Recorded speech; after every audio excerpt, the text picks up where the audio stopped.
Buenas noches, queridos viajeros de Somnialis. Bienvenidos una vez más a este refugio nocturno donde la historia y los misterios del pasado se encuentran con la quietud de la noche. Mientras las sombras se alargan y el mundo exterior se sumerge en silencio, nosotros nos preparamos para emprender un viaje extraordinario, uno que nos llevará más allá de los límites de la vida tal como la conocemos.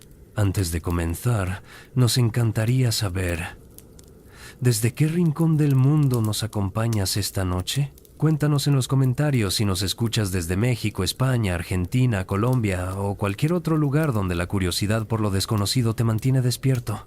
Tu compañía hace que cada narración sea más especial, conectando almas curiosas a través de continentes y océanos. Esta noche, en vísperas de una de las celebraciones más antiguas de la humanidad, cuando el velo entre los mundos se vuelve más delgado, exploraremos uno de los conceptos más universales y fascinantes de todas las civilizaciones, el viaje al reino de los muertos. No hablaremos de supersticiones vacías ni de cuentos sin fundamento. Esta noche nos adentraremos en las concepciones del más allá que moldearon imperios enteros, que inspiraron monumentos que aún hoy nos dejan sin aliento y que guiaron las acciones de millones de personas a lo largo de milenios. Desde las pirámides de Egipto hasta los túmulos funerarios de Escandinavia, desde los templos subterráneos de Mesopotamia hasta las cavernas sagradas de Mesoamérica, la humanidad ha construido puertas hacia el inframundo. Estas no eran simples creencias religiosas, eran sistemas complejos de pensamiento que abarcaban cosmología, filosofía, ética y política. Los documentos históricos, las tablillas cuneiformes, los papiros egipcios, los códices mayas y las sagas nórdicas nos revelan visiones del más allá tan elaboradas y detalladas que rivalizan con cualquier obra de la imaginación moderna. Basándonos en crónicas antiguas, excavaciones arqueológicas que han revelado tumbas intactas con sus tesoros funerarios y en los textos religiosos que sobrevivieron miles de años, esta noche reconstruiremos estos viajes míticos con el rigor que merecen. No son fantasías, son testimonios de cómo nuestros ancestros enfrentaban la pregunta más fundamental de la existencia humana: ¿qué hay después de la muerte? Y ahora, permíteme transportarte a un momento específico de la historia. Es una noche del año 1300 a.C., en las profundidades de un valle rocoso cerca de Tebas, en el Alto Egipto. La luna llena baña de luz plateada las colinas que ocultan el Valle de los Reyes. Un grupo de sacerdotes, vestidos con túnicas de lino inmaculado, desciende por una escalera tallada en la roca viva. Sus antorchas proyectan sombras danzantes sobre las paredes, revelando jeroglíficos pintados con ocre rojo, azul lapislázuli y oro puro. El aire es denso, cargado del aroma de incienso de mirra y resinas aromáticas. Al frente del cortejo, el sumo sacerdote lleva un rollo de papiro que ha sido copiado y recopiado durante generaciones. Es el libro de los muertos, la guía más completa jamás creada para navegar el peligroso viaje al Duat, el inframundo egipcio. Detrás de él, 4 hombres cargan el sarcófago dorado de un faraón que murió apenas 3 días atrás. El cuerpo ha sido momificado con precisión quirúrgica, cada órgano preservado en su propio vaso canopo, excepto el corazón, que permanece en el pecho porque será necesario para el juicio final. Los sacerdotes conocen cada palabra del ritual que está por comenzar. Han estudiado durante décadas en la Casa de la Vida, la academia donde se preservaban los secretos sagrados. Saben que en este preciso momento, el Ka del faraón, su fuerza vital, está comenzando un viaje aterrador a través de 12 regiones de oscuridad, cada una poblada por demonios, serpientes de fuego y dioses que pueden otorgar paso o condenar para siempre al alma a la inexistencia. Este no es un cuento de terror, esto es historia documentada, y esta noche exploraremos este viaje y muchos otros para comprender verdaderamente la concepción egipcia del inframundo Debemos remontarnos al período predinástico de Egipto, aproximadamente entre el año 5000 y el 3100 a.C. Los asentamientos a lo largo del Nilo ya mostraban patrones de enterramiento que revelaban una creencia en alguna forma de existencia posterior. Los cuerpos se colocaban en posición fetal, mirando hacia el oeste, hacia donde el sol moría cada noche, acompañados de vasijas con comida, herramientas y objetos personales. Pero fue durante el Reino Antiguo, específicamente durante la tercera dinastía alrededor del año 2650 a.C., cuando esta concepción del más allá se transformó en algo extraordinariamente complejo. Los textos de las pirámides, inscritos en las paredes interiores de las pirámides de Saqqara, representan la colección de literatura religiosa más antigua conocida por la humanidad. Estos textos, escritos en jeroglíficos que aún conservan su pigmento azul y dorado después de más de 4500 años, describen un inframundo llamado Duat con una precisión geográfica asombrosa. El Duat no era simplemente un lugar de oscuridad informe. Era un reino paralelo al mundo de los vivos, con sus propias geografías, sus propios ciclos temporales y sus propias leyes físicas. Imagina, si puedes, un territorio dividido en 12 regiones, cada una correspondiente a una hora de la noche. Estas no eran divisiones arbitrarias. Los sacerdotes astrónomos egipcios habían observado que ciertas estrellas y constelaciones aparecían en el cielo nocturno en secuencias predecibles. Creían que estas estrellas eran en realidad las almas de los faraones difuntos y que el camino que seguían marcaba la ruta a través del Duat. Los papiros que han sobrevivido, particularmente el libro del Amduat, encontrado en las tumbas de faraones del Reino Nuevo, como Tutmosis III y Amenhotep II, nos proporcionan mapas literales de este viaje. En la primera hora, el alma del difunto, habiendo abandonado el cuerpo al momento de la muerte, se encuentra ante las puertas occidentales del Duat. Estas puertas están custodiadas por seres con cabezas de serpiente y cuchillos de fuego. El difunto debe conocer sus nombres secretos para poder pasar. No nombres comunes, sino combinaciones de palabras en egipcio antiguo que describen aspectos específicos de la naturaleza de cada guardián. Excavaciones arqueológicas en el Valle de los Reyes, particularmente los trabajos realizados por Howard Carter a principios del siglo XX, y las investigaciones más recientes del equipo de Zahi Hawass en los años 2000 han revelado tumbas con paredes completamente cubiertas de estas fórmulas mágicas. En la tumba de Seti I, descubierta por Giovanni Belzoni en el año 1817, los frescos muestran al faraón navegando en la barca solar de Ra a través de un río que fluye al revés de este a oeste, atravesando paisajes poblados por criaturas que desafían la imaginación. En la cuarta hora del viaje, el difunto alcanza el reino de Sokar, el dios de la necrópolis de Memphis. Aquí, el terreno se vuelve traicionero. Es un desierto de arena ardiente donde serpientes gigantes, descritas en los textos como teniendo 30 codos de largo, aproximadamente 15 metros, acechan bajo las dunas. Estas serpientes tienen nombres que sobreviven en los papiros. Apophis, la gran serpiente del caos que intenta devorar la barca solar cada noche.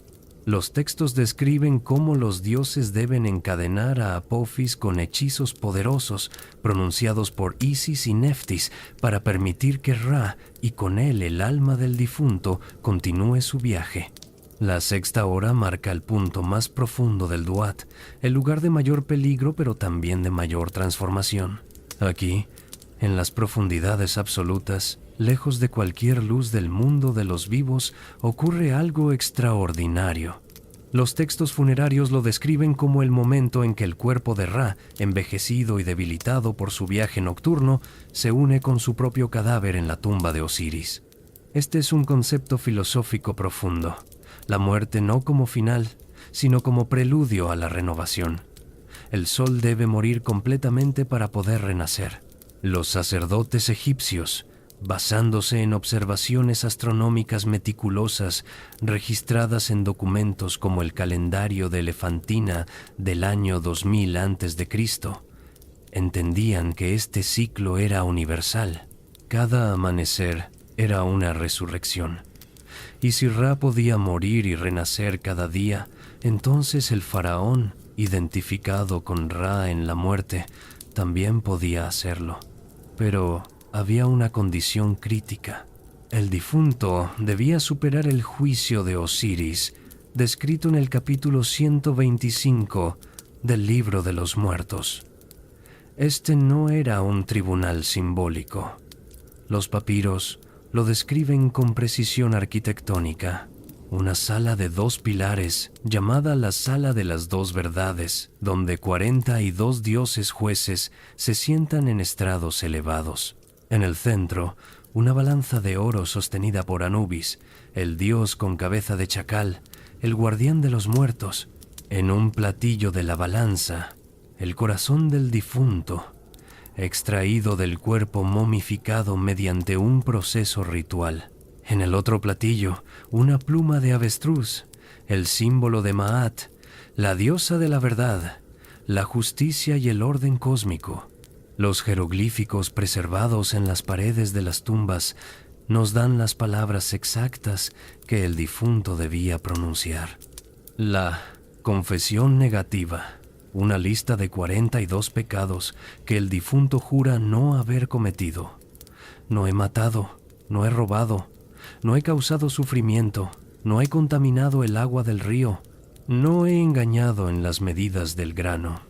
Cada declaración dirigida a uno de los dioses jueces, cuyo nombre el difunto debía conocer. Si el corazón, que los egipcios consideraban la sede de la conciencia, el pensamiento y la moral, pesaba más que la pluma, cargado por las malas acciones de una vida, entonces el difunto era condenado. Y aquí entraba Amit, la devoradora, una criatura descrita en los textos como teniendo cabeza de cocodrilo, torso de leopardo y patas traseras de hipopótamo, los 3 animales más peligrosos del Nilo. Amit consumía el corazón, y con él la posibilidad de existencia futura. El alma no iba a un infierno de tormentos eternos, simplemente dejaba de existir. Un concepto que los egipcios encontraban más aterrador que cualquier castigo.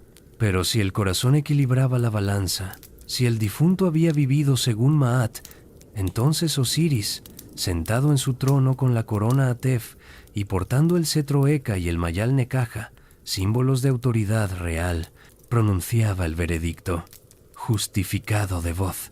El difunto podía entonces proceder al campo de juncos, el paraíso egipcio. El Aru, o campo de juncos, era el destino final para aquellos que superaban el juicio. Pero, contrario a las concepciones modernas del cielo como un lugar de descanso eterno en las nubes, el Aru egipcio era sorprendentemente terrenal. Los papiros funerarios, particularmente aquellos creados durante el período ramésida entre los años 1300 y 1100 a.C., contienen ilustraciones detalladas de este reino. Imagina campos interminables de cebada y trigo, cada tallo alcanzando alturas imposibles, descritas en los textos como de 7 codos, aproximadamente 3,5 metros. Canales de agua cristalina atraviesan estos campos, siempre llenos, nunca desbordándose ni secándose. El cielo es perpetuamente azul, sin nubes, pero la temperatura es perfecta. No hay calor abrasador como en el desierto egipcio, ni frío nocturno. Es una versión idealizada del Valle del Nilo durante la inundación anual, cuando el río traía el limo negro que fertilizaba las tierras. Pero aquí está lo fascinante desde una perspectiva histórica y cultural. En el Aru, el difunto debía trabajar. Sí, trabajar. Los textos describen cómo el alma justificada debía arar los campos, sembrar el grano, cosechar las espigas, mantener los canales de irrigación. Esto nos revela algo profundo sobre la cosmovisión egipcia. Para ellos, La perfección no consistía en la ociosidad eterna, sino en participar en el ciclo perpetuo de la vida, el crecimiento y la renovación. Pero sin el sufrimiento, el hambre o la enfermedad que acompañaban a estas tareas en el mundo mortal. Sin embargo, los egipcios eran pragmáticos. Reconocían que incluso en el paraíso, el trabajo agrícola podría volverse tedioso después de unos milenios. Por eso desarrollaron uno de los aspectos más ingeniosos de su religión funeraria, los Ushabti.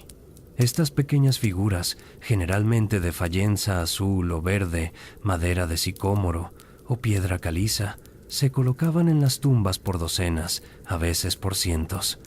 La tumba de Tutankamón, descubierta intacta en el año 1922, contenía 413 Ushabti.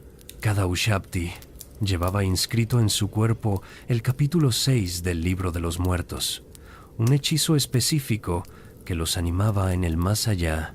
Las palabras, traducidas del egipcio antiguo, son esencialmente un contrato. Oh Ushabti, si yo soy llamado para hacer cualquier trabajo que debe hacerse en el reino de los muertos, para cultivar los campos, para irrigar las tierras, para transportar arena del este al oeste, entonces tú dirás, aquí estoy, yo lo haré. Era, en esencia, un sistema de sirvientes mágicos para la eternidad. Las excavaciones en las necrópolis de Tebas, Saqqara y Abidos, conducidas por equipos arqueológicos franceses, británicos y egipcios desde el siglo XIX hasta hoy, han revelado que esta práctica no se limitaba a los faraones. Funcionarios de alto rango, sacerdotes, generales militares, incluso comerciantes prósperos, todos fueron enterrados con sus Ushabti. El Metropolitan Museum of Art de Nueva York y el Museo Británico de Londres albergan colecciones extensas de estas figuras, cada una testimonio silencioso de una civilización que planificaba meticulosamente para la eternidad. Pero el Aaru no era el único destino posible. Los textos también mencionan otras regiones del Duat donde ciertas almas residían. Aquellos que habían servido a Ra durante su vida, particularmente los sacerdotes solares, podían unirse a la tripulación de la barca solar, navegando eternamente a través del cielo diurno y el Duat nocturno. Este era considerado un honor extraordinario, participar directamente en el mantenimiento del orden cósmico. Otros textos, particularmente los textos de los sarcófagos del Reino Medio, alrededor del año 2000 a.C., describen un proceso llamado transformación. El difunto no simplemente existía en el más allá, podía transformarse en diferentes formas.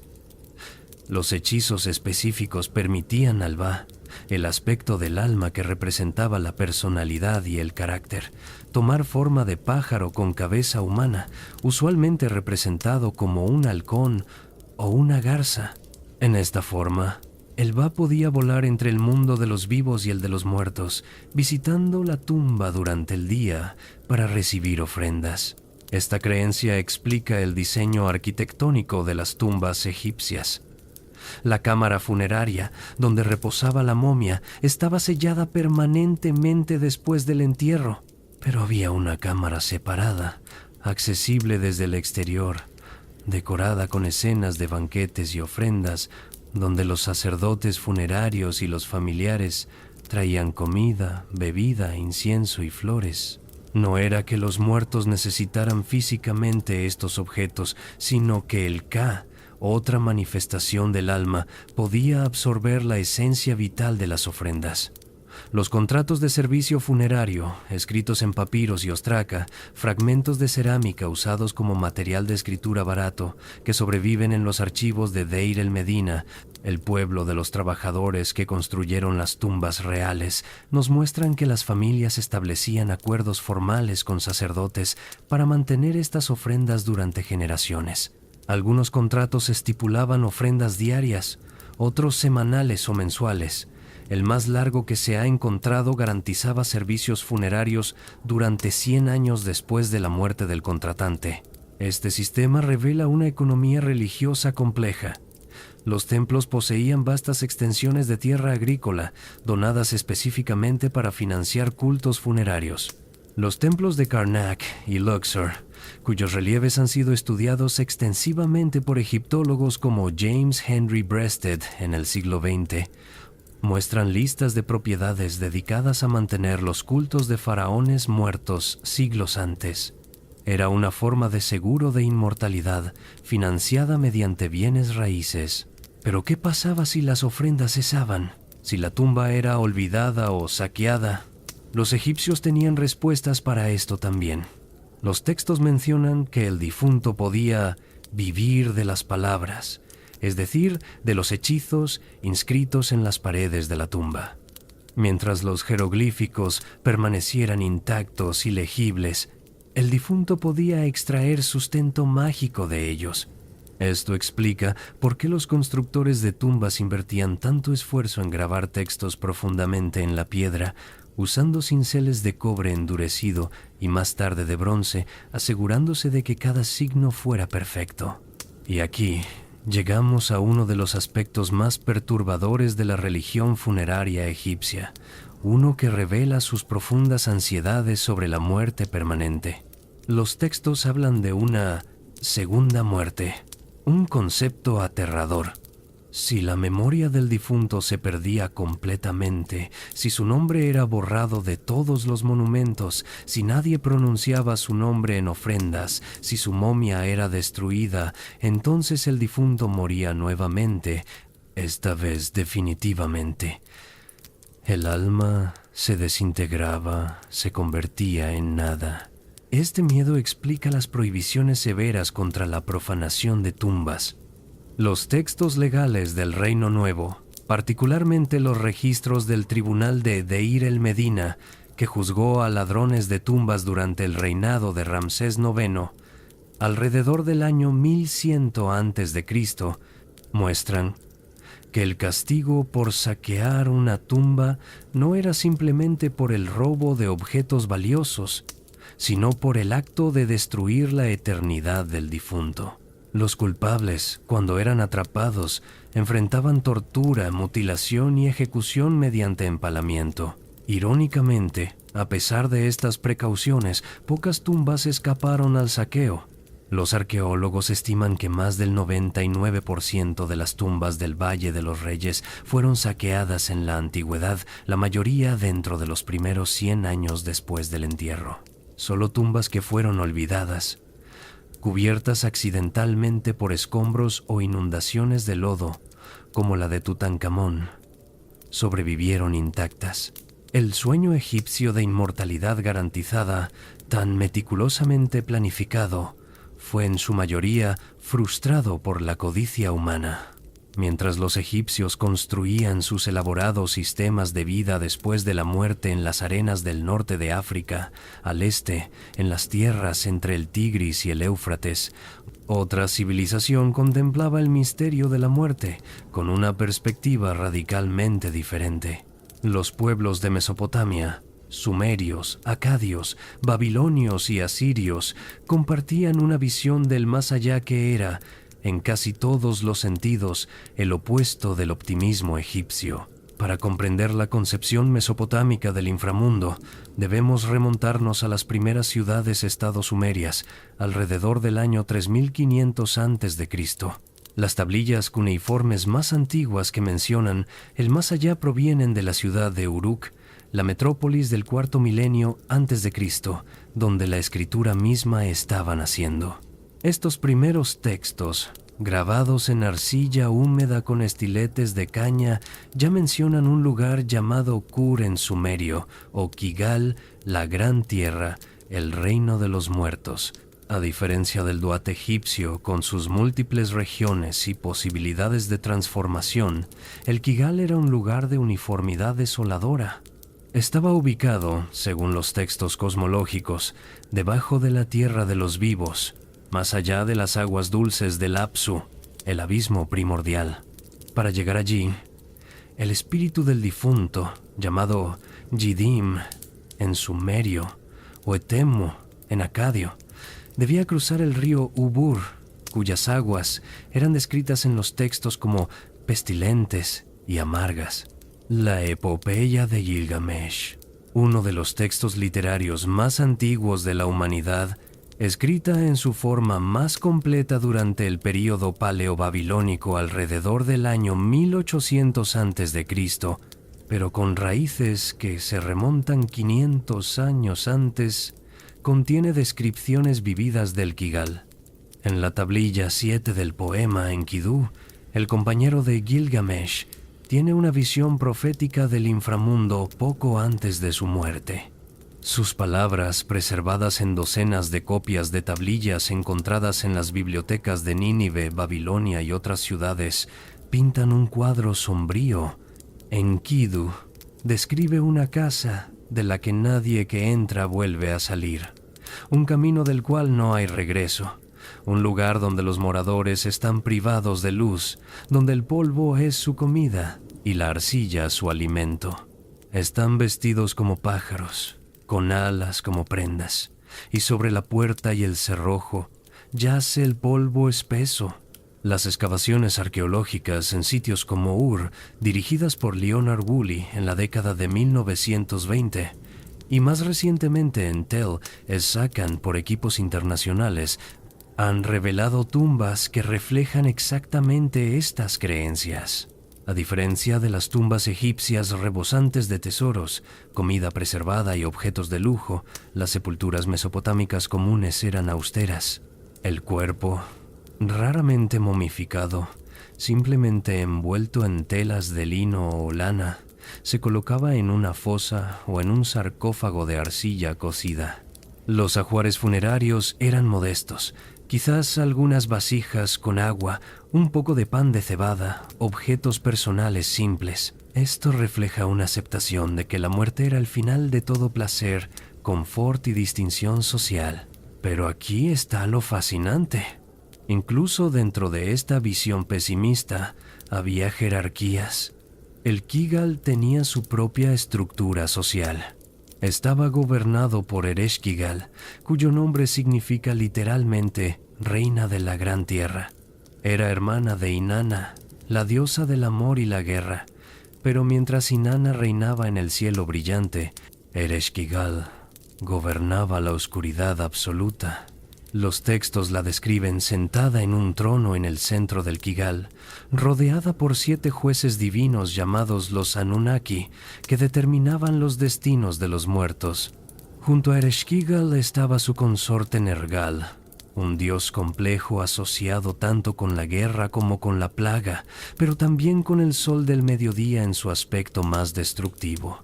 El mito del descenso de Nergal al inframundo, preservado en tablillas tanto de Babilonia como de la biblioteca de Ashurbanipal en Nínive del siglo VII a.C., cuenta cómo este dios violento conquistó el Kigal y se casó con Ereshkigal. Es una historia de poder y dominación más que de amor romántico, apropiada para un reino de los muertos concebido como un lugar de opresión permanente.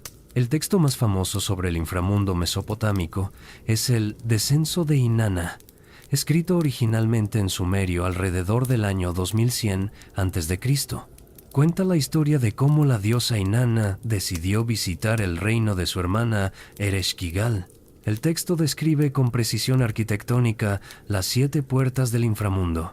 En cada puerta, el guardián obliga a Inanna a despojarse de una prenda o insignia de poder. En la primera puerta, su corona. En la segunda, sus aretes de lapislázuli. En la tercera, su collar de cuentas. Y así sucesivamente, hasta que llega ante Ereshkigal completamente desnuda, despojada de todo poder divino. Esta progresión tiene significados múltiples que los eruditos mesopotámicos reconocían. Representa la manera en que la muerte despoja a todos, incluso a los dioses, de su estatus y poder.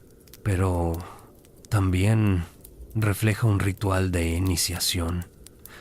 Una transformación a través del abandono progresivo de todo lo que define la identidad en el mundo de los vivos. Los 7 portales corresponden a los 7 planetas conocidos en la astronomía mesopotámica y también a las 7 ciudades principales de Sumer, creando una geografía cósmica compleja. Cuando Inanna finalmente está ante Ereshkigal, es juzgada por los Anunnaki y condenada a muerte. Su cadáver es colgado en un gancho en la pared del palacio de Ereshkigal, como un trozo de carne en un carnicero. Esta imagen brutal aparece en los textos sin suavizarse. Solo la intervención de Enki, el dios de la sabiduría, quien crea seres mágicos que pueden entrar al Kigal sin ser afectados por sus leyes, permite que Inanna sea resucitada. Pero incluso entonces, debe proporcionar un sustituto para ocupar su lugar en el reino de los muertos. Elige a su esposo Dumuzi, un dios pastor, iniciando un ciclo en el que él pasa medio año en el inframundo y medio año en la tierra, explicando las estaciones. Las tablillas que preservan estos mitos fueron copiadas y recopiadas durante 2000 años. Los escribas mesopotámicos, entrenados en las casas de tablillas llamadas Eduba, literalmente casa de las tablillas, aprendían estos textos de memoria como parte de su educación. Las excavaciones en Nippur, el centro religioso de Sumer, han revelado archivos escolares completos con ejercicios de estudiantes que copiaban estos mitos palabra por palabra, cometiendo errores que sus maestros corregían en los márgenes. Esto nos muestra que estos no eran textos esotéricos reservados para sacerdotes, sino parte del conocimiento cultural común. La arqueología también nos ha dado evidencia física de las prácticas funerarias mesopotámicas. Las tumbas reales de Ur, excavadas por Woolley, revelaron algo asombroso y perturbador. Fechadas alrededor del año 2600 a.C., estas tumbas contenían no solo el cuerpo del rey o reina difuntos, sino decenas de sirvientes, soldados, músicos y animales, todos aparentemente sacrificados para acompañar al gobernante al más allá. En la tumba de la reina Puavi se encontraron 63 esqueletos dispuestos en formaciones ordenadas, como si hubieran marchado hacia la tumba y tomado veneno simultáneamente. Los análisis forenses realizados en estos esqueletos en los años 2000, usando técnicas modernas de patología y análisis químico de los dientes, confirmaron que estas personas murieron por envenenamiento, probablemente con una mezcla de opio y otros sedantes. No hay evidencia de violencia, lo que sugiere que fueron al menos parcialmente voluntarios o fuertemente drogados. Esta práctica, sin embargo, parece haber sido limitada al período dinástico temprano y no continuó en épocas posteriores. Para la persona común en Mesopotamia, sin el poder o la riqueza para preparar tumbas elaboradas o proporcionar sacrificios humanos, el destino en el Kigal era aún más sombrío.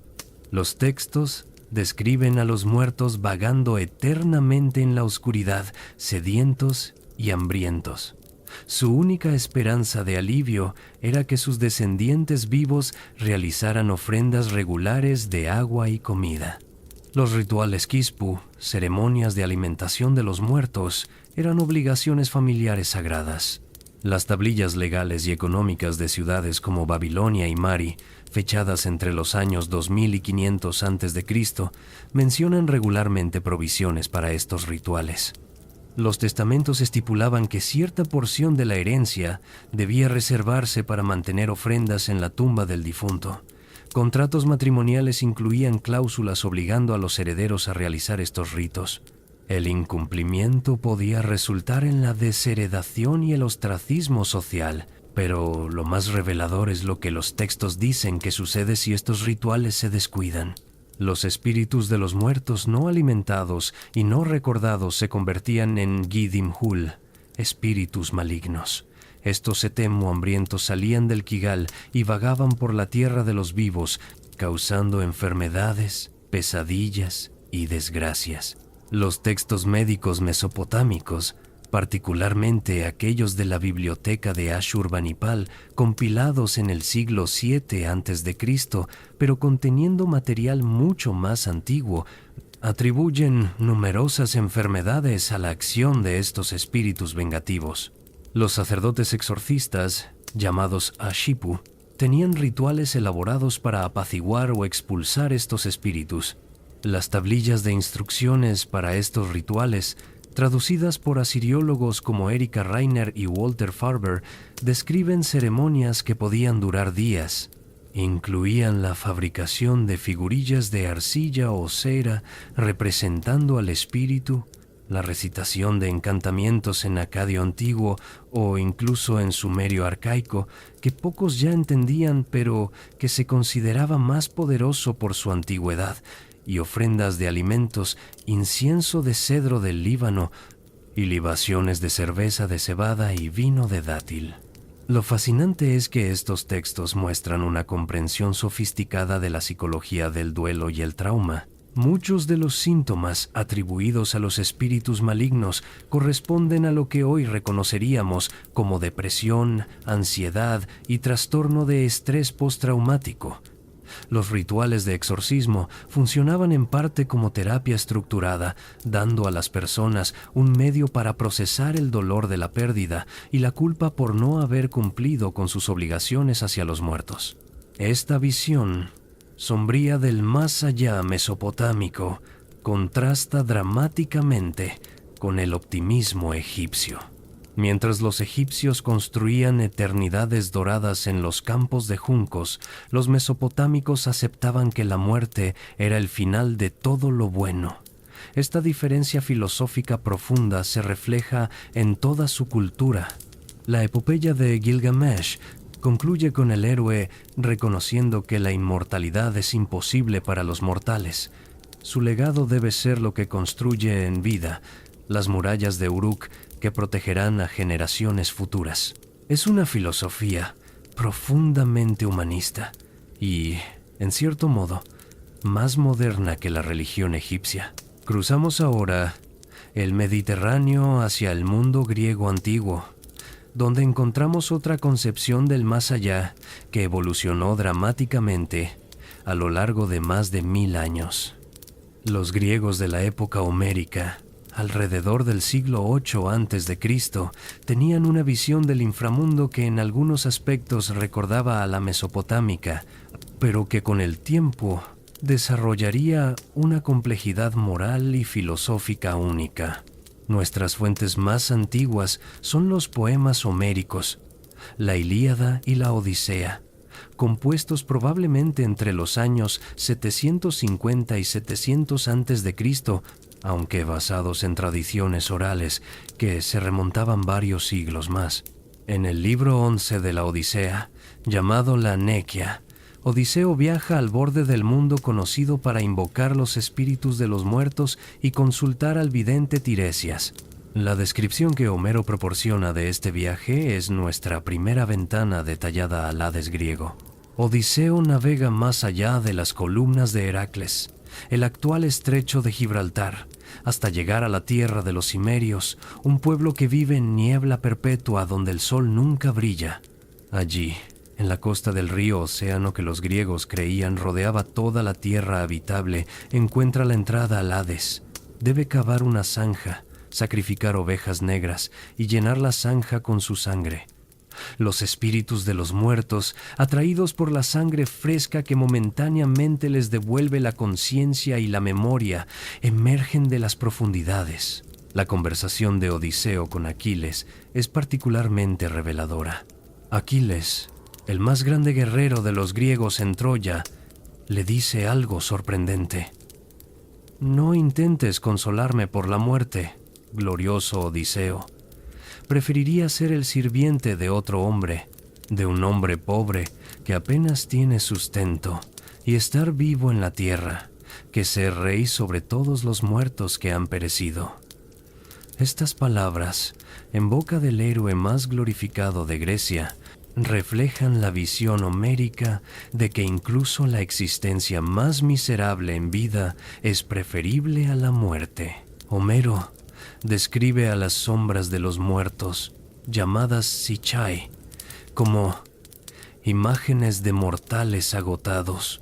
No tienen fuerza, ni sustancia, ni mente coherente, hasta que beben la sangre sacrificial. Es una existencia que apenas merece el nombre de vida, una sombra pálida de lo que fueron. El Hades homérico no tiene divisiones morales claras. Todos los muertos, buenos o malos, van al mismo lugar de oscuridad monótona. Sin embargo, incluso en Homero hay excepciones. Menciona brevemente los Campos Elíseos, también llamados las Islas de los Benditos, un paraíso donde unos pocos mortales, especialmente favorecidos por los dioses, pueden ir sin morir realmente. Menelao, rey de Esparta y esposo de Helena, está destinado a ir allí no por sus virtudes, sino porque es yerno de Zeus. Los Campos Elíseos se describen ubicados en los extremos occidentales de la Tierra, donde el clima es siempre perfecto, con brisas suaves del océano y sin lluvia, nieve o calor extremo. Pero es con Hesíodo, el poeta que vivió aproximadamente en la misma época que Homero, donde comenzamos a ver una estratificación moral más clara del más allá. En su obra Trabajos y Días, Hesíodo describe 5 razas de la humanidad, cada una inferior a la anterior. Los héroes de la 4ª raza, aquellos que lucharon en Troya y Tebas, fueron llevados por Zeus a las Islas de los Benditos después de su muerte. Allí viven felices. La tierra les da cosechas 3 veces al año y están libres de todas las penas. La verdadera transformación del concepto griego del inframundo ocurre en los siglos VI y V antes de Cristo, con el surgimiento de los cultos mistéricos, particularmente los misterios eleusinos. Estos ritos religiosos secretos, centrados en el santuario de Deméter y Perséfone en Eleusis, a unos 20 kilómetros al oeste de Atenas, prometían a los iniciados un destino más favorable después de la muerte. Los misterios eleusinos estaban basados en el mito del rapto de Perséfone. Según el himno homérico a Deméter, compuesto probablemente en el siglo VII a.C., Hades, el dios del inframundo, se enamoró de Perséfone, hija de Deméter, diosa de la agricultura. Con el permiso de Zeus, pero sin consultar a Deméter, Hades emergió de una grieta en la tierra mientras Perséfone recogía flores en un prado. La secuestró y la llevó a su reino subterráneo. Deméter, devastada por la pérdida de su hija, vagó por la tierra buscándola durante 9 días y noches. Cuando finalmente descubrió lo que había sucedido, su furia fue terrible. Se retiró del Olimpo y se negó a permitir que la tierra produjera cosechas. La humanidad comenzó a morir de hambre y los dioses dejaron de recibir sacrificios. Finalmente, Zeus intervino y ordenó a Hades que liberara a Perséfone. Sin embargo, Hades, astuto, la hizo comer semillas de granada antes de soltarla. En la mitología griega, quien comía alimento del inframundo quedaba atado a él para siempre. Se llegó a un compromiso. Perséfone pasaría 1/3 del año, o según algunas versiones la mitad del año, en el Hades con su esposo, y el resto del tiempo en la superficie con su madre. Cuando Perséfone descendía al inframundo, Deméter se entristecía, y la tierra se volvía estéril, creando el invierno. Cuando Perséfone regresaba, la alegría de Deméter traía la primavera y el verano. Los misterios eleusinos dramatizaban este mito en ceremonias secretas que duraban 9 días cada septiembre. Los iniciados, llamados Mistai, ayunaban, participaban en procesiones desde Atenas hasta Eleusis, realizaban sacrificios y finalmente eran admitidos al Telesterion, el gran salón de iniciación. Lo que exactamente ocurría dentro permanece desconocido. Los iniciados juraban bajo pena de muerte no revelarlo, y el secreto se mantuvo durante más de 1000 años de celebración continua, desde aproximadamente el año 1500 a.C. hasta el año 392 después de Cristo, cuando el emperador cristiano Teodosio prohibió los cultos paganos. Sin embargo, De fragmentos en obras de escritores antiguos, sabemos que los iniciados experimentaban visiones poderosas, posiblemente inducidas por el kaikion, una bebida ritual que algunos estudiosos modernos, como Carl Rock y Gordon Wasson, han especulado contenía alcaloides psicoactivos del cornezuelo del centeno que crecía en la cebada usada para prepararla. Las descripciones antiguas hablan de luces brillantes en la oscuridad, la aparición de objetos sagrados y una revelación que transformaba fundamentalmente la comprensión del iniciado sobre la vida y la muerte. Cicerón, el orador romano que fue iniciado en Eleusis en el año 50 y 1 a.C., escribió: «No solo recibimos razones para vivir felizmente, sino también para morir con mejor esperanza. Esta mejor esperanza era la promesa de un destino privilegiado en el más allá. Los iniciados no irían a las sombras sin sentido del Hades homérico, sino que tendrían una existencia bendita. Paralelamente a los misterios eleusinos, otros cultos ofrecían promesas similares. El orfismo, un movimiento religioso asociado con el mítico poeta Orfeo, presentaba una cosmología elaborada y un código de vida ascético. Los órficos creían en la reencarnación, la transmigración de las almas a través de múltiples cuerpos, tanto humanos como animales. El objetivo era purificarse a través de vidas sucesivas hasta alcanzar la liberación final del ciclo de nacimiento y muerte. Las laminillas de oro órficas, pequeñas hojas de oro con instrucciones grabadas que se colocaban en las tumbas de los iniciados, nos dan una visión fascinante de estas creencias. Más de 40 de estas laminillas han sido encontradas en tumbas desde el sur de Italia hasta Creta y Tesalia, fechadas entre los siglos V y II a.C. Los textos están escritos en hexámetros griegos y funcionan como mapas del inframundo. Una laminilla típica, encontrada en Hiponio, en el sur de Italia, y ahora en el Museo Arqueológico Nacional de Nápoles, instruye al alma del iniciado. Encontrarás a la izquierda de la casa de Hades una fuente, y junto a ella, un ciprés blanco erguido. No te acerques a esta fuente, pero encontrarás otra, agua fresca fluyendo del lago de la memoria, y guardianes están ante ella.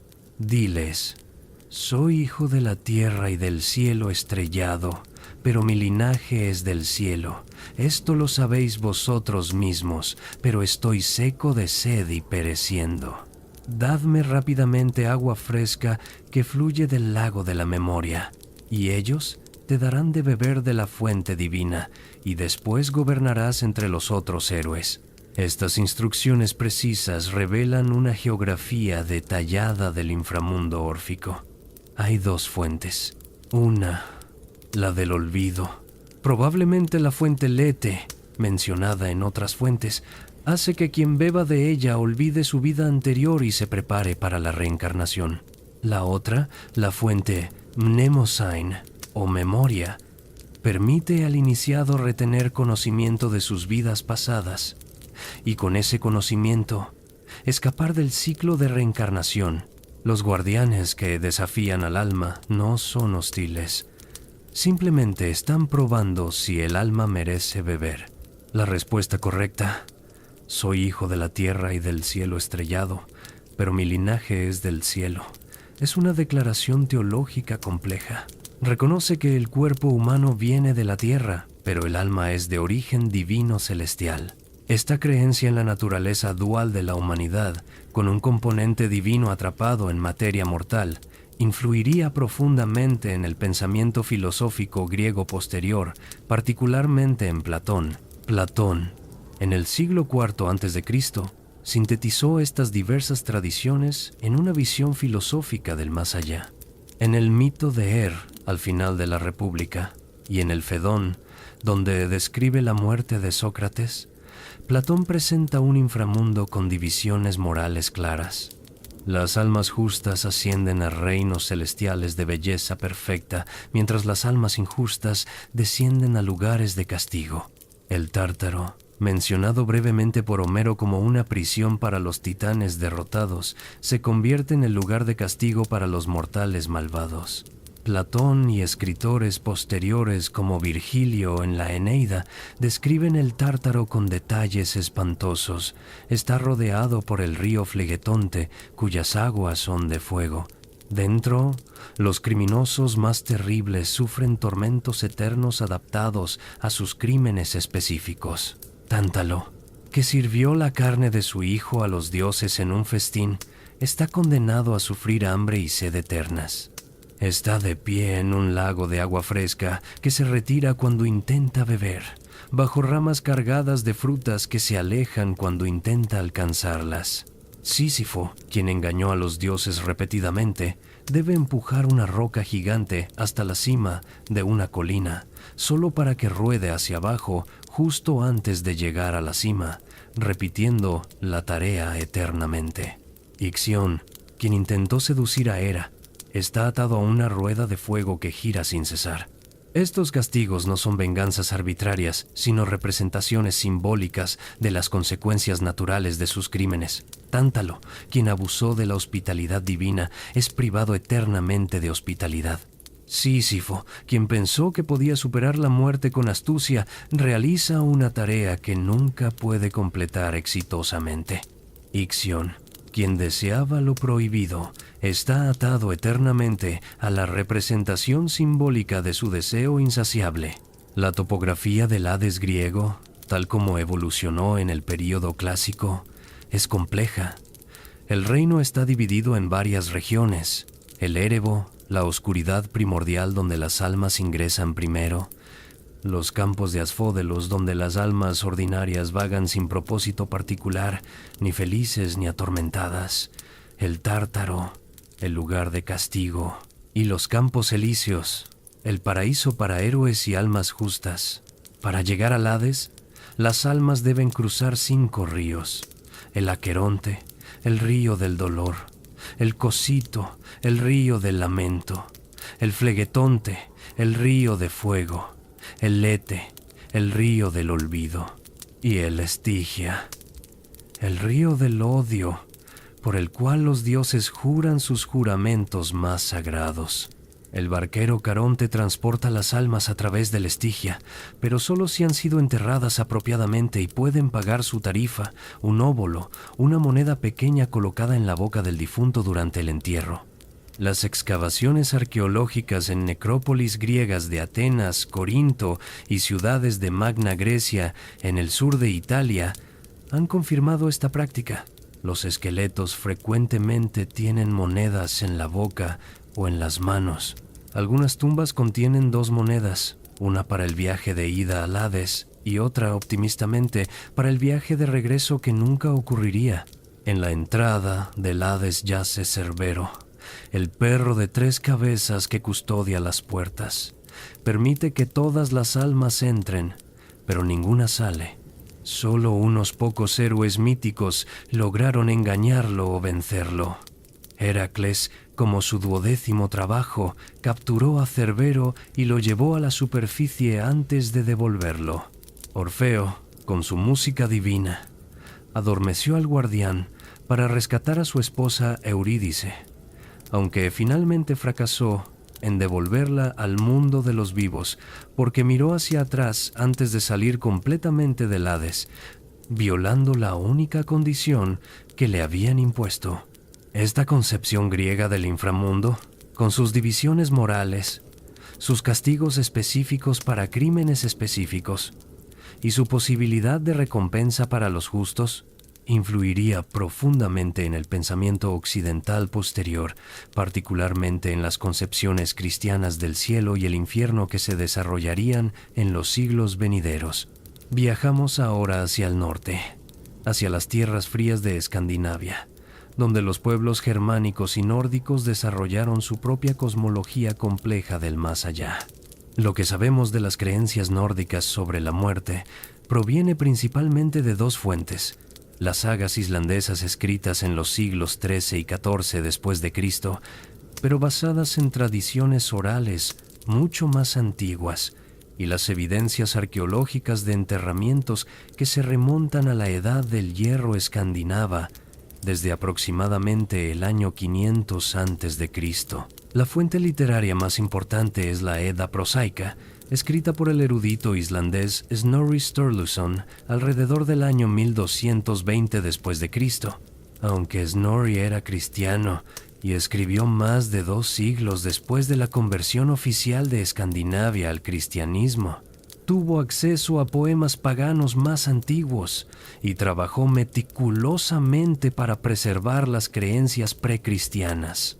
Su obra, junto con la Edda Poética, una colección de poemas nórdicos antiguos compilada en el siglo XIII, pero conteniendo material del siglo IX o incluso anterior, nos da una ventana a la mitología nórdica. La cosmología nórdica era fundamentalmente diferente de las concepciones mediterráneas. El universo consistía en 9 reinos conectados por Yggdrasil, el árbol del mundo, un fresno gigantesco cuyas raíces y ramas sostenían toda la existencia.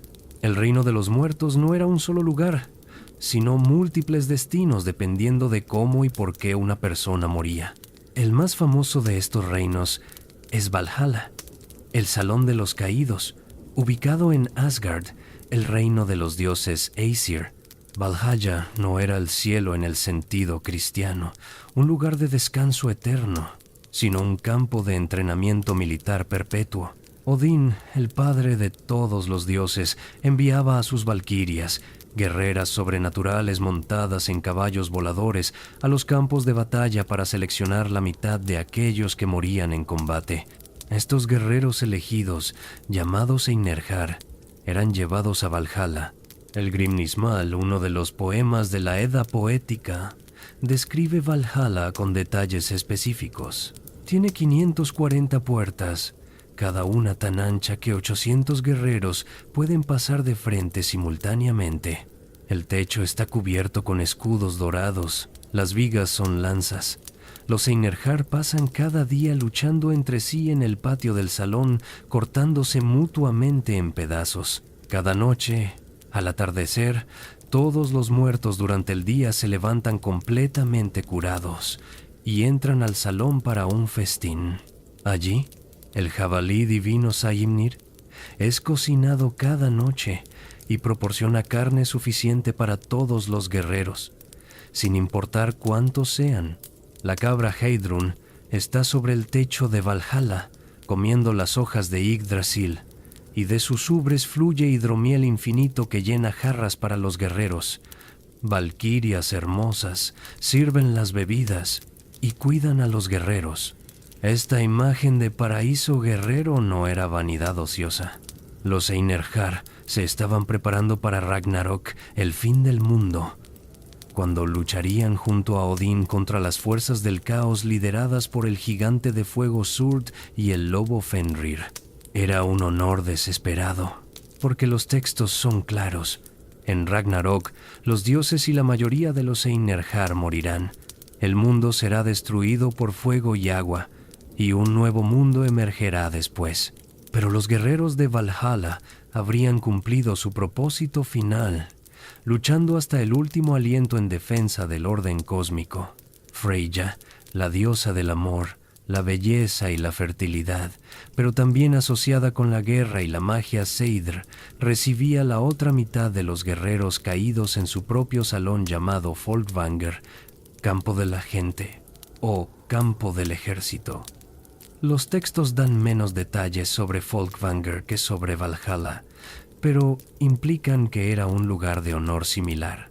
La división entre quienes iban a Valhalla y quienes a Folkvanger no está clara en las fuentes. Posiblemente Freyja tenía la primera elección de los muertos antes de que Odín hiciera su selección.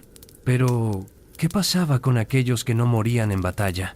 La mayoría de la población, aquellos que morían de enfermedad, vejez o accidente, tenían un destino diferente. Iban a Helheim, el reino de Hel. Hel era tanto el nombre del lugar como de la diosa que lo gobernaba, hija del dios embustero Loki y la giganta Angreboda. Los textos la describen como mitad viva y mitad cadáver, con la mitad de su cuerpo de color carne saludable y la otra mitad azul negra, como la carne en descomposición.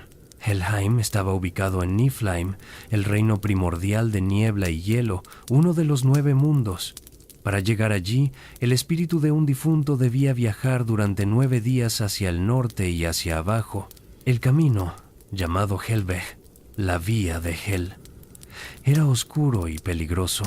El espíritu debía cruzar el río Gel, el equivalente nórdico del Estigia griego, sobre un puente llamado Gallarbru, vigilado por la giganta Modgud.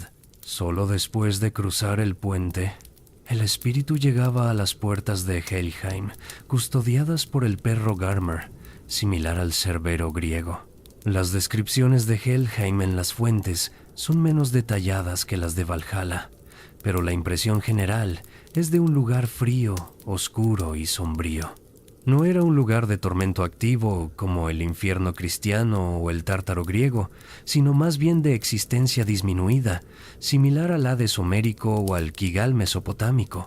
Los muertos en Helheim llevaban una existencia pálida y sin alegría, aunque las fuentes sugieren que se reunían con familiares fallecidos anteriormente. Sin embargo, había excepciones interesantes. Los que morían en el mar podían ir al salón de la giganta Ran, esposa del dios del mar Aegir, si portaban oro en el momento de su muerte. Esta creencia explica los hallazgos arqueológicos de monedas de oro y joyas en enterramientos navales de la era vikinga. Ran recolectaba a los ahogados en sus redes y aparentemente mantenía un salón debajo de las olas donde estos muertos residían. Las mujeres que morían en el parto podían tener un destino especial, posiblemente uniéndose a Freyja, aunque las fuentes son menos claras sobre esto. Esta creencia reflejaba el reconocimiento de que el parto era extremadamente peligroso, y las mujeres que morían de esa manera eran honradas por su sacrificio al traer nueva vida. Los nórdicos también reconocían una categoría de muertos que no iban pacíficamente a ningún reino del más allá. Los Draug, literalmente. Los que caminan después de la muerte. Eran cadáveres reanimados que permanecían en sus túmulos funerarios o vagaban por las tierras que habitaron en vida, causando problemas a los vivos. Las sagas están llenas de historias de héroes que deben luchar contra Draugr, usualmente personas que fueron codiciosas, maliciosas o que murieron con asuntos sin resolver. La diferencia entre un Draugr y un fantasma ordinario era que el Draugr poseía su cuerpo físico reanimado, tenía fuerza sobrehumana, podía cambiar de tamaño y era extremadamente difícil de destruir. La única manera segura de detener a un Draugr era decapitarlo, quemar el cuerpo y esparcir las cenizas en el mar, o en algunos casos, atravesar el cuerpo con una estaca de madera y enterrarlo en un lugar consagrado. Las excavaciones arqueológicas han encontrado evidencia física que parece corresponder a estas creencias. En varios enterramientos vikingos en Suecia y Noruega, particularmente aquellos fechados entre los siglos IX y XI después de Cristo, arqueólogos han encontrado esqueletos con piedras grandes colocadas sobre el pecho, estacas clavadas a través del cuerpo, o cuerpos decapitados con la cabeza colocada entre las piernas. Estos entierros desviados sugieren precauciones tomadas contra la posibilidad de que el difunto se levantara como Draugr. Los enterramientos vikingos en general nos dan información valiosa sobre las creencias sobre el más allá. Los barcos funerarios más famosos, como el barco de Oseberg, descubierto en Noruega en el año 1904, y el barco de Gokstad, encontrado en 1880, contenían no solo el cuerpo del difunto, sino provisiones elaboradas para el viaje al más allá. El barco de Oseberg, fechado alrededor del año 834 después de Cristo, contenía los cuerpos de 2 mujeres, posiblemente una reina o sacerdotisa y su sirviente, junto con trineos ricamente decorados, carros, camas, cofres y los esqueletos de 15 caballos, 6 perros y 2 vacas pequeñas. Esta provisión generosa sugiere una creencia en que el difunto necesitaría estos objetos en el más allá, o al menos que su estatus debía ser demostrado a través de la riqueza de su entierro. Algunos investigadores, como el arqueólogo noruego Håkon Shetelig, han argumentado que estos barcos estaban destinados a transportar literalmente al difunto a través de los mares hacia los reinos del más allá, mientras otros creen que eran símbolos de estatus y poder más que vehículos funcionales. Algunos enterramientos vikingos incluyen tableros de juego y piezas, sugiriendo que se esperaba que los muertos se entretendrían en el más allá. Herramientas, armas, joyas y a veces incluso sirvientes sacrificados acompañaban a los guerreros y nobles difuntos. Ibn Fadlan, un viajero musulmán que observó un funeral vikingo en el río Volga en el año 921 después de Cristo, dejó un relato detallado y perturbador de cómo una mujer esclava fue sacrificada voluntariamente para acompañar a su señor difunto, siendo drogada, violada ritualmente por varios hombres y finalmente estrangulada y apuñalada antes de ser colocada en el barco funerario junto al guerrero muerto. El barco entero fue luego quemado. Esta práctica de cremación, común pero no universal en la Escandinavia vikinga, tenía su propia lógica religiosa. El fuego liberaba el espíritu del cuerpo más rápidamente y completamente que el entierro. Las cenizas podían ser dispersadas o enterradas en urnas, a veces colocadas en la proa de barcos de piedra, estructuras hechas de piedras dispuestas en forma de barco que aún se pueden ver en el paisaje escandinavo. Una última forma de más allá nórdico merece mención. Los que se ahogaban en el mar sin oro podían terminar en un lugar llamado simplemente el Banco de Ran, un término que sugiere un lugar de espera más que un destino permanente.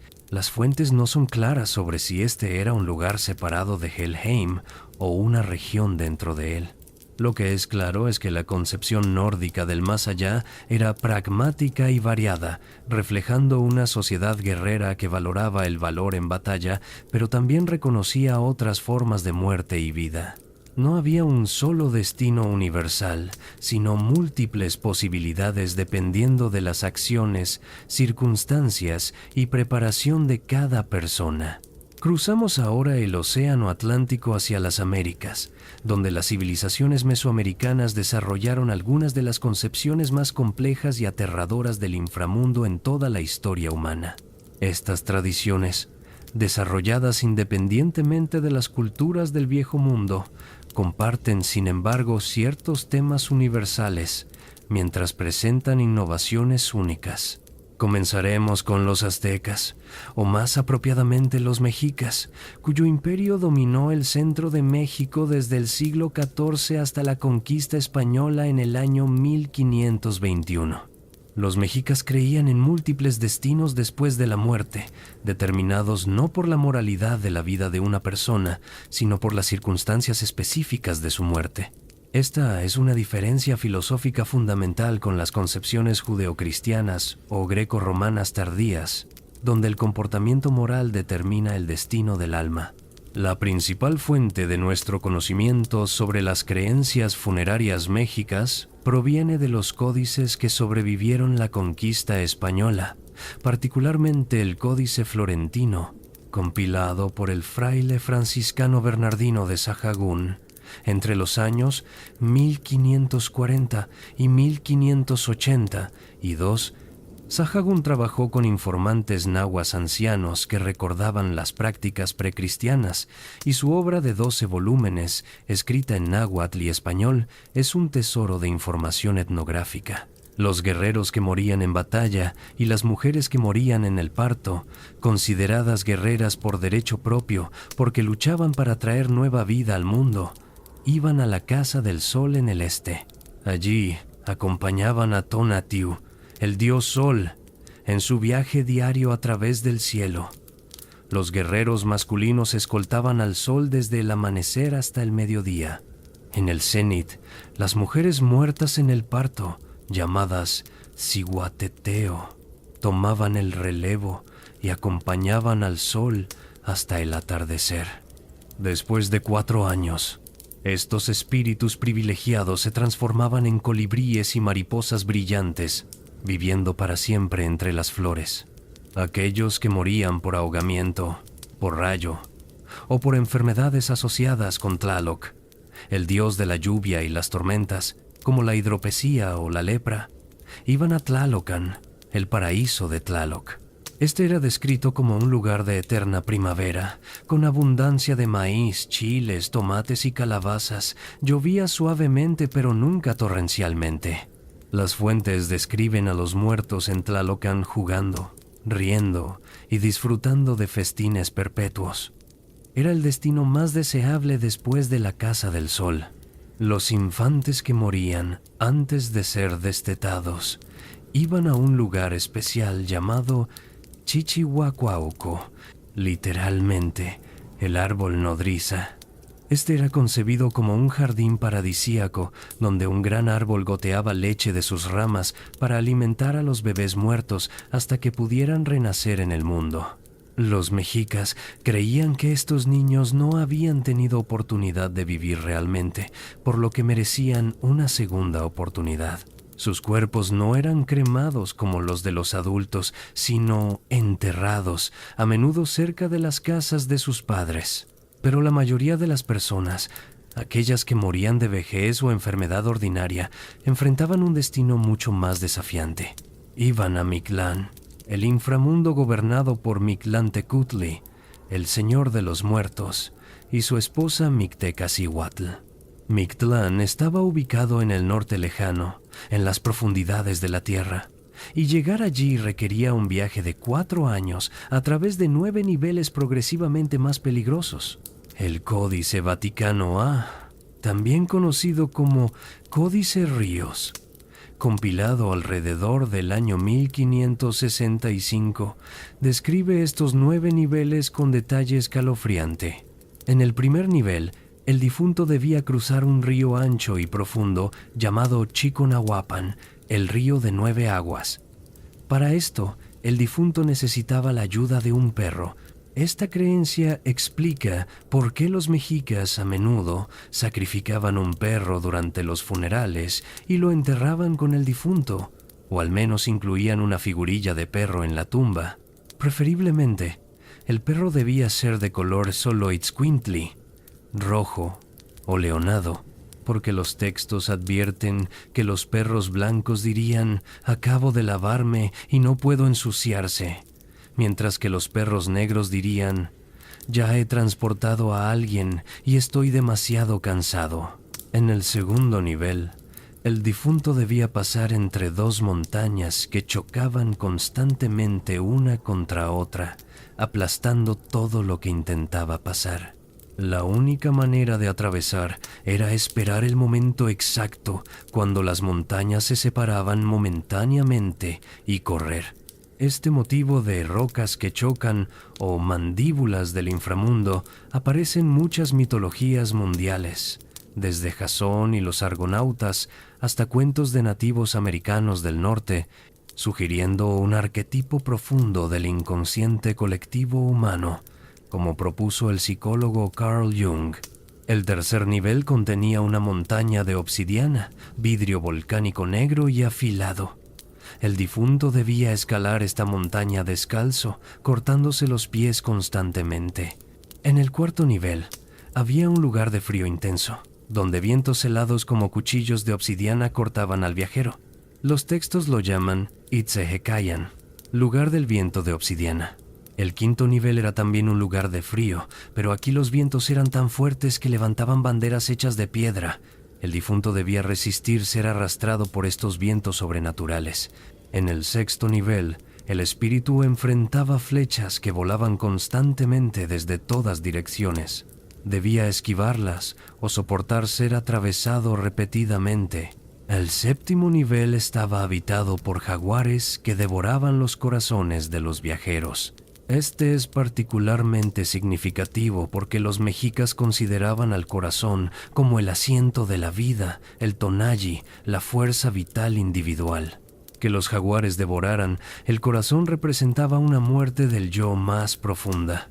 El octavo nivel requería que el difunto cruzara otro río, pero este estaba lleno de sangre y cuerpos flotantes. Finalmente, en el noveno nivel, el viajero llegaba a las orillas del último río, el Chicunahuapan, donde Mictlantecutli y Mictecacihuatl esperaban. Las representaciones artísticas de Mictlantecutli en códices y esculturas lo muestran como un esqueleto con manchas de sangre y carne podrida, su boca abierta en una sonrisa terrible, sus ojos hundidos pero penetrantes. Las excavaciones del Templo Mayor, en Ciudad de México, dirigidas por Eduardo Matos Moctezuma, desde 1978, descubrieron una estatua de tamaño natural de Mictlantecutli, de cerámica, con el hígado y los pulmones visibles dentro de la caja torácica abierta y las manos extendidas como garras. Es una de las representaciones más inquietantes de un dios de la muerte en cualquier cultura. Para apaciguar a estos señores terribles del inframundo y completar el viaje exitosamente, el difunto necesitaba ofrendas. Por eso, los mexicas enterraban o cremaban a sus muertos con objetos preciosos, jade, obsidiana, cerámica fina, textiles. Los cuerpos eran envueltos en mantos de algodón atados con cordeles, creando fardos funerarios. Se colocaba un trozo de jade en la boca del difunto como su corazón simbólico para el viaje, ya que el corazón real había sido ofrecido metafóricamente a los dioses durante la vida. Los familiares realizaban ceremonias durante 4 años después de la muerte, marcando el progreso del difunto a través de los 9 niveles de Mictlán. Solo después de completar este viaje arduo, el espíritu alcanzaba su descanso final, disolviéndose en la nada, cesando de existir como entidad individual. Esta concepción nihilista de la muerte final es sorprendentemente similar a las creencias mesopotámicas, desarrolladas independientemente a medio mundo de distancia. Pero los mexicas no fueron la única civilización mesoamericana con concepciones elaboradas del inframundo. Los mayas, cuya civilización alcanzó su apogeo durante el período clásico entre los años 250 y 900 después de Cristo, tenían su propia versión aterradora: Xibalba, lugar del miedo. Nuestro conocimiento de Xibalba proviene principalmente del Popol Vuh, el libro sagrado de los mayas quiché de las tierras altas de Guatemala. Aunque fue escrito en el alfabeto latino a mediados del siglo XVI después de Cristo, preserva tradiciones orales mucho más antiguas. El Popol Vuh narra la historia de los héroes gemelos Hunahpu e Ixbalanque, quienes descienden a Xibalba para vengar la muerte de su padre y tío a manos de los señores de la muerte. Xibalba era gobernado no por 1 o 2 deidades, sino por 12 señores de la muerte, cada uno responsable de diferentes formas de sufrimiento y enfermedad. Sus nombres, preservados en el texto maya, incluyen a Hun Kame y Vukub Kame, 1 muerte y 7 muerte, los líderes principales. Otros incluyen a Xiquiripat y Cuchumaquic, demonio volador, y demonio recolector de sangre, responsables de causar que la sangre brote de las personas. Ajalpu y Ajalcaná causaban hinchazón y ictericia. Chamiaholom y Chamiabac producían consunción y emaciación. Ajalmez y Ajaltocob causaban desastres y accidentes en el hogar. Xic y Patán eran los señores que causaban muerte súbita en los caminos, haciendo que la gente vomitara sangre. Para llegar a Xibalba, uno debía descender por una escalera empinada que llevaba a un río de sangre y pus, luego a un río de agua simple. Después, el camino se dividía en 4, un camino rojo, uno negro, uno blanco y uno amarillo. El camino negro era el correcto, pero era también el más traicionero, hablando con voces engañosas para confundir al viajero. Una vez en Xibalba propiamente dicho, el visitante enfrentaba pruebas diseñadas para humillar y destruir. La primera era la casa oscura, donde la oscuridad era tan completa que ninguna luz podía penetrarla. La segunda era la casa del frío, donde el hielo cubría todo y el aire congelaba el aliento.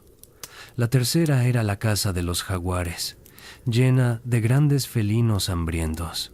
La cuarta era la casa de los murciélagos, poblada por murciélagos gigantes con dientes como cuchillos. Finalmente estaba la casa del fuego, donde las llamas ardían eternamente. Los señores de Xibalba disfrutaban torturando a sus visitantes con juegos elaborados. Obligaban a los muertos a jugar al juego de pelota mesoamericano, un deporte ritual donde los jugadores usaban sus caderas para golpear una bola de caucho pesada a través de aros de piedra. Perder el juego significaba la decapitación. Los héroes gemelos del Popol Vuh finalmente derrotaron a los señores de Xibalba mediante astucia e ingenio, permitiendo que ascendieran al cielo y se convirtieran en el sol y la luna, pero la mayoría de los mortales no tenían tal suerte.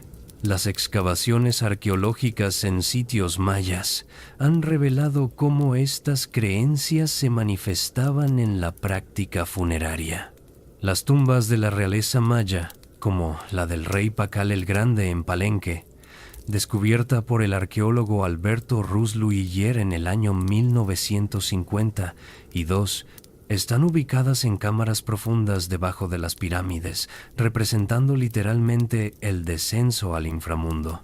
La tumba de Pacal, situada al fondo de una escalera de 66 escalones dentro del Templo de las Inscripciones, contenía una lápida de piedra de 5 toneladas con relieves intrincados.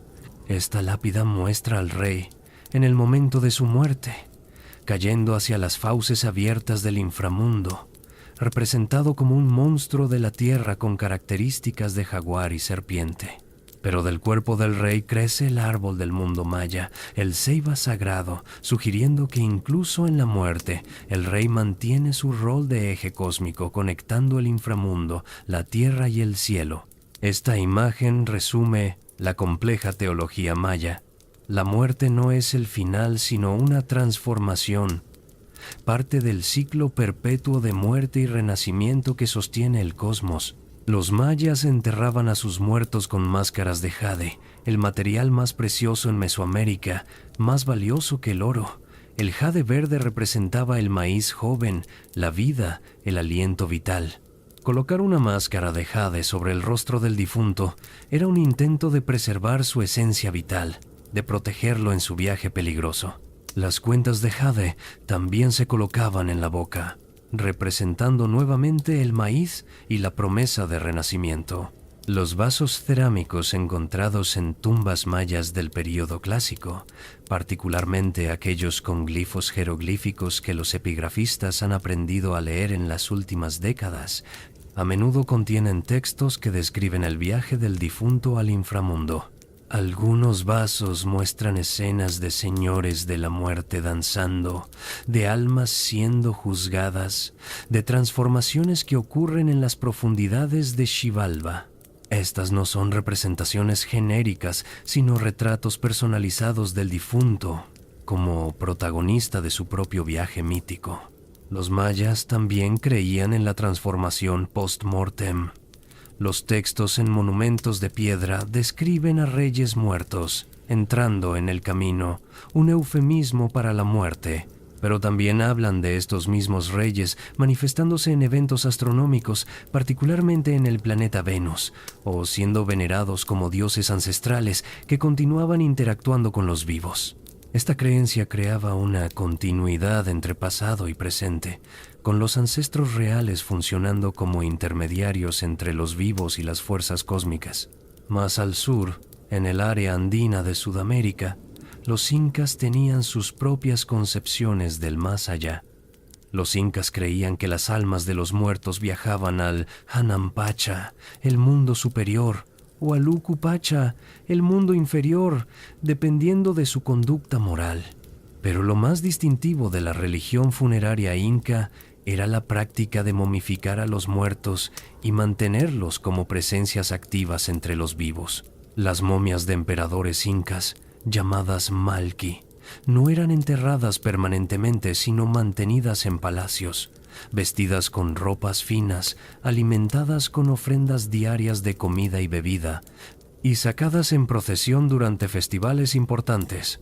Las crónicas españolas del siglo XVI, particularmente las de Pedro Cieza de León y Garcilaso de la Vega, describen con asombro cómo las momias de gobernantes muertos hace generaciones eran traídas a la plaza principal de Cusco, sentadas en tronos y consultadas sobre asuntos de Estado. Los vivos se dirigían a ellas, y sacerdotes especializados interpretaban sus respuestas. Esta práctica reflejaba una creencia fundamental inca. La muerte no separaba completamente al difunto de la comunidad de los vivos. Los ancestros permanecían como miembros activos de la sociedad, poseedores de propiedades, receptores de culto y participantes en decisiones políticas.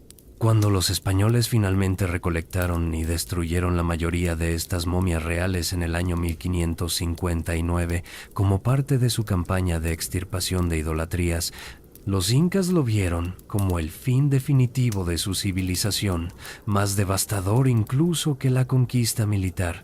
Las momias comunes, no reales, eran enterradas en cuevas, chulpas, torres funerarias de piedra o simplemente envueltas y colocadas en posiciones sentadas en las montañas. El clima frío y seco de los Andes preservaba los cuerpos naturalmente. En algunos casos, las familias visitaban periódicamente a sus ancestros momificados, cambiaban sus ropas y les ofrecían chicha, cerveza de maíz fermentado, vertiendo el líquido cerca de la boca del difunto. Los sacrificios humanos incas, particularmente la práctica de capacocha, donde niños y adolescentes seleccionados eran llevados a las cumbres de montañas sagradas y sacrificados, también reflejaban creencias sobre el más allá. Los niños sacrificados no iban al inframundo, sino que se convertían en intermediarios divinos, eternamente jóvenes, viviendo en las montañas y protegiendo a sus comunidades.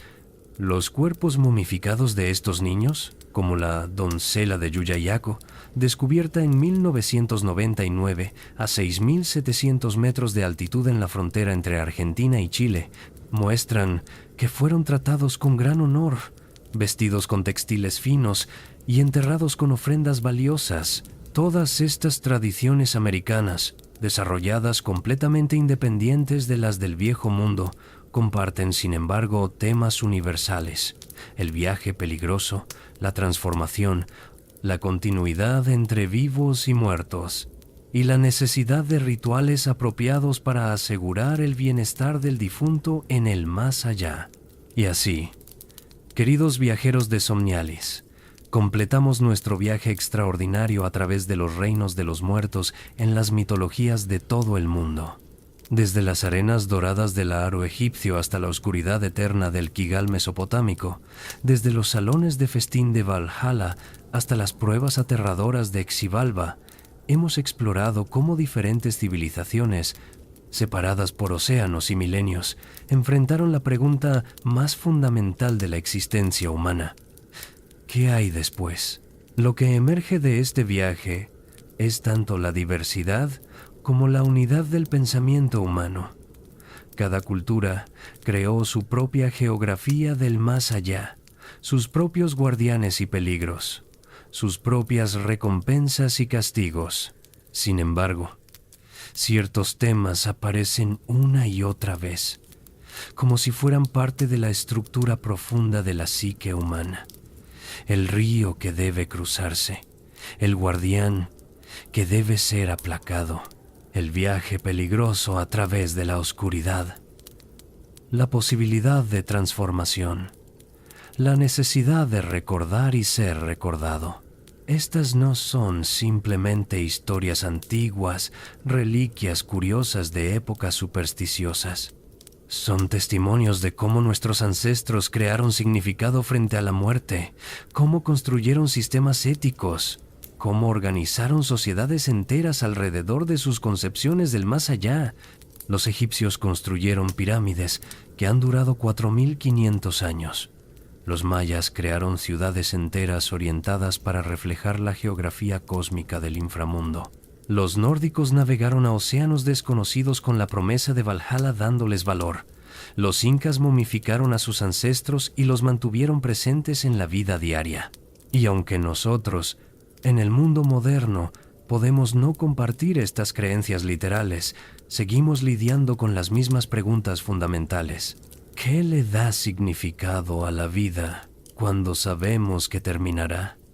¿Cómo honramos a aquellos que hemos perdido? ¿Qué legado dejamos atrás?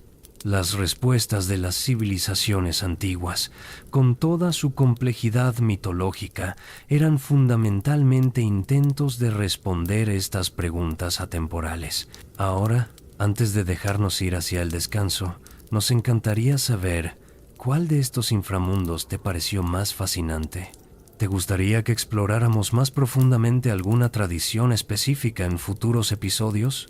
Quizás las tradiciones funerarias de China con sus elaborados conceptos del Feng Shui de las tumbas y los ejércitos de terracota, o las creencias de los pueblos aborígenes de Australia sobre el tiempo del sueño y los ancestros eternos.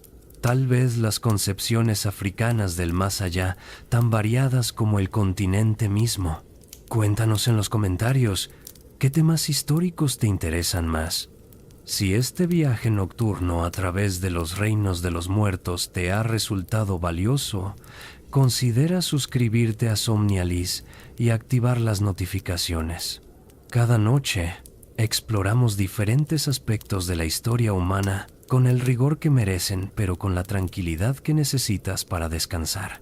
No son cuentos para dormir simplistas, sino historias reales, documentadas, de civilizaciones que realmente existieron y de personas que realmente vivieron, amaron y enfrentaron los mismos misterios que nosotros enfrentamos hoy.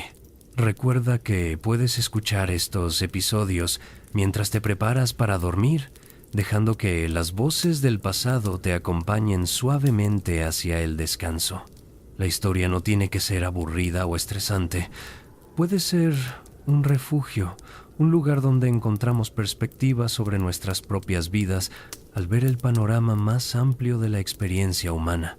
Mientras te acomodas esta noche, piensa en los millones de personas que, a lo largo de miles de años, miraron las estrellas y se preguntaron qué hay más allá.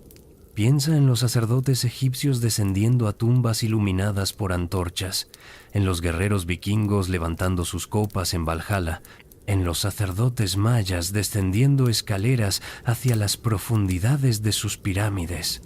Todos ellos enfrentando el misterio más grande, todos ellos creando significado a través de sus rituales y creencias. Y ahora, querido viajero, es hora de que emprendas tu propio viaje nocturno, no hacia el Duat, Helheim o Mictlán, sino simplemente hacia el mundo de los sueños, ese reino misterioso que visitamos cada noche y del que regresamos cada mañana transformados, descansados, renovados, tal como el sol de Ra navegaba a través del Duat cada noche para emerger renovado cada amanecer. Así también tú descansarás y te levantarás mañana para un nuevo día. Que tus sueños sean tranquilos, que tu descanso sea profundo y que despiertes con energía renovada y curiosidad fresca por los misterios de la historia y la vida. Nos vemos mañana por la noche, aquí en Somnialis, donde la historia encuentra el descanso, donde el pasado ilumina el presente y donde cada noche es una oportunidad para aprender algo nuevo sobre la increíble aventura de ser humano. Buenas noches, querido viajero. Hasta mañana.